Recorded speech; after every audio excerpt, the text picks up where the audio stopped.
Okay, so the second blend file that I pushed to you earlier is a 3D scan of me.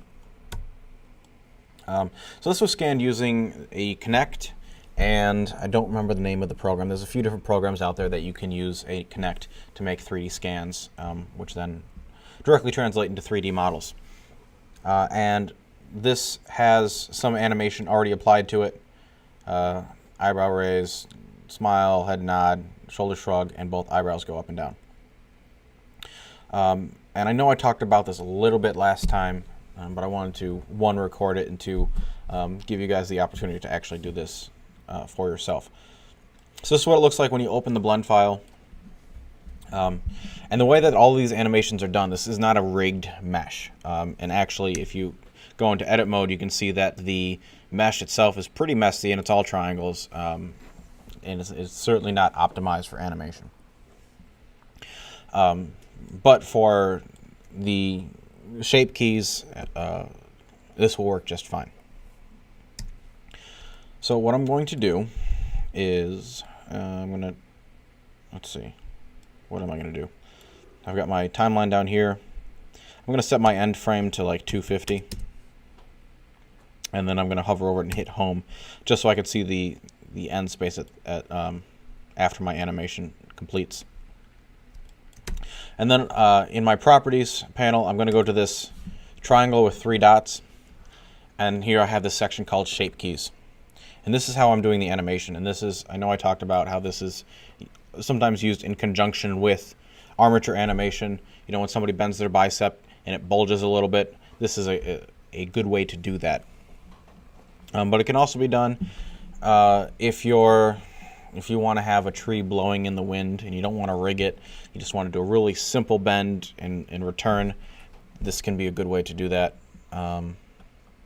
You could also do a lattice animation too, but let's just worry about shape keys for now. So, how to create that shape key. And you can obviously follow along here. First, I have a basis shape key. When I first, before any of this was here, there was nothing. Okay, so you hit the plus once, and it automatically creates a basis. It's your rest pose. It's it's your object with nothing applied to it. Now, as I deleted all of those, it seems to have left one eyebrow raised, which is an odd choice. So I'm just going to undo it so that they all come back. But you start with the basis, and then you can hit the plus one more time to add a blank shape key. So I will do that, and now I've got key 7 in this case. So I'm going to rename it, and we'll name it, I don't know, head _ turn, and hit enter. Now I need to assign a new shape or new deformation to that. So I'm going to hit tab to go into edit mode, and I want my head to turn, so I'm going to hit Z to go into wireframe, and I'm going to hit 3 to go into side view, and actually I'm going to hit C to bring up my circle select, and I'm going to select my head. And looking at this, I probably want to select a little bit more, so I'm going to hit Control plus to grow my selection. Actually, go minus once. Okay, so I've got the head selected. Now what I want to do is actually do the turn. So I'm going to go into top view. I'm going to rotate. Oops. So currently I'm rotated around the 3D cursor. I'm going to hit comma to rotate around the object center. Rotate. It's about maybe here. Now if you look, we've got this really weird deformation and stretching at the neck. So I'm going to undo that. I'm going to hit O to turn on proportional editing. Oops, it was on. Never mind. R, Z, and I'm actually going to just scroll wheel up so that it's not kind of stretching as much. It's a little bit more of a smooth deformation. I'm going to get my head to where I want it. And that's it. Hit tab to go back into object mode. Now I've got my head turn. If I turn the value slider up, there's the turn. Okay? And this, just like most other things, can be animated. So if I go to frame 150,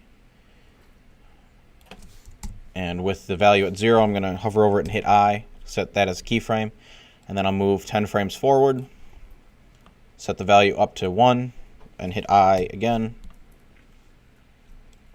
And now I've got that animated. So go back a little bit, hit Alt-A to play the animation. There's the head turn. Okay, so you can set these shape keys for any number of things in your model. If it's just as simple as an eyebrow raise and you don't want to rig an entire face, that can be a really good way to do it. If you've got other objects in the scene that you want these simple deformations, you can do that. You can have shape keys for different parts of an object and combine the shape keys together. So, in this instance, I have a head turn and I have a one eyebrow raise. So I can have my head turned and have my eyebrow raised at the same time. They're not fighting with each other. They work together. Okay, and you don't have to have them at 0 or 1. You can have them at a value in between. So I can have the eyebrow all the way up, and maybe my head is only partly turned, and maybe I nod a little bit too.